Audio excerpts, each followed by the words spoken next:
guys, so nandito kami ngayon sa art. Merong isang lalaki dito na si Kuya. Binigyan na kami ng konsinta sa pabuto. So ito yun guys. So gusto lang namin mag-thank you kasi binigyan na kami nito para daw mag-aral daw kami mabuti kasi nandito kami sa table. Nag-aaral kami. Kasama ko si Lee.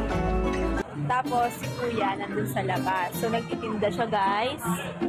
Andyan lang siya sa labas. Pwede kayong bumili sa kanya sa labas ng campus natin. Makikita lang natin sa labas tayo ng university. So puntahan na natin.